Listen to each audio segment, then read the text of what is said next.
I'm not a money guy. I'm not a financial wizard. But let's talk about the 2023 federal budget. What's your guys' take on it? Have you looked at it? I have a few things that I want to read, and kind of my overall understanding, limited understanding, but I want to get a download of what you guys think and how you feel about what was approved just last week. All right, so this is CBC. I don't trust them as far as I can throw a stick, but highlights from the 2023 federal budget. Budget is targeting three main areas: healthcare, dental, affordability, and clean economy. All right, so the 2023 federal budget is proposing spending to make life more affordable, encourage investments in green energy, provide improved healthcare services, and roll out the next stage of the federal dental care program. Now, it's just my bias, but every time I hear about green energy and just knowing how much trouble we're in as a country, first of all, I think the whole green energy and attempt and efforts to make our country greener is just a giant hoax. So that's my initial reaction. It's just an eye roll for me. It's just like, really? I mean, the healthcare side of it, dental. I've said my entire life that, it'd be awesome if dental was covered by OHIP, because it was always the types of jobs that I worked. I was in the trades. They never provided dental. It was like, because it was private sector that I worked in. I worked for just small private companies, and a lot of them didn't offer benefits. So I was always having to fork out. And I remember always thinking, man, it would be just so helpful if it was a part of our OHIP. So I think it's a good thing, and people are for sure going to love this. And I think the threshold is you have to make less than $90,000 a year to qualify.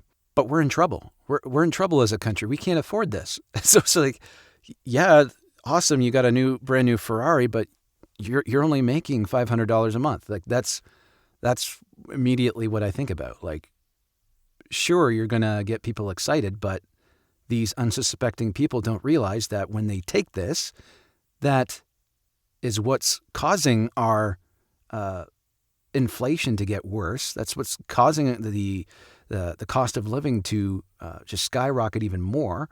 So it's just like what you guys have been saying, just irresponsible liberal spending with this bottomless piggy bank with no regard for the future. And it's sickening watching them justify it. This is definitely them just trying to earn more votes, which is it's so sad. I mean, my wife isn't into politics. She hears me talk about it in the house, and she's busy raising my son. But when I sent her, I just sent her a screenshot of what the NDP, coalescing with the Liberal Party, desired for kids under 12 getting dental coverage, and she's like, "Oh, that's pretty cool."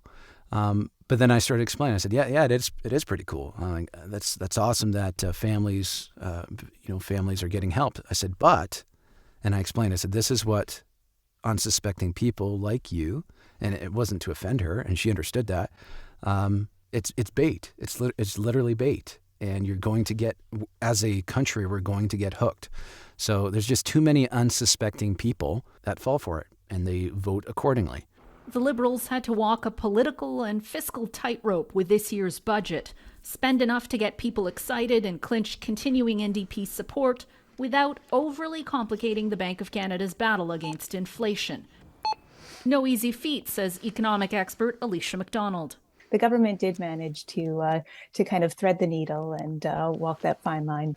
Many analysts say this budget will stoke inflation due to big-ticket spending on health and dental care, the green economy, and a so-called grocery rebate. This was a big spending, big deficit budget. This budget also offers a slew of consumer-focused measures that don't come with a big price tag. A crackdown on so-called junk fees, those extra hidden costs on concert tickets and airline baggage, plans to implement standard charging ports for electronic devices, as well as a right-to-repair framework to cut down on e-waste and hassle. Bottom line, will it thwart the central bank's quest to bring inflation down closer to its 2% target? Most experts say not likely. We don't think that the budget will add significantly to inflationary pressure in Canada. I don't think it's so significant that the Bank of Canada is going to resume raising interest rates because of this. And yet, financial counselor Pamela George says the measures don't meaningfully improve affordability. I was expecting a little more, and not expecting things like we are going to work on this or we're hoping to fix this. With deficits projected for the next 5 years, while the cost of borrowing is elevated, economist Craig Alexander worries about what that will cost us in the future. That's going to be, $50 billion of interest that isn't going into education. It isn't going into healthcare. It isn't going into other key priorities that the country has. And it's because we've been living beyond our means. Anne Gaviola, Global News, Toronto. We've been living beyond our means. That's well said. We don't have the money. Why are we spending it? I think what it just comes down to, just to beat a dead horse here. We don't have the money. Let's stop spending it. Let's stop printing it. And secondly, we need some competent leaders.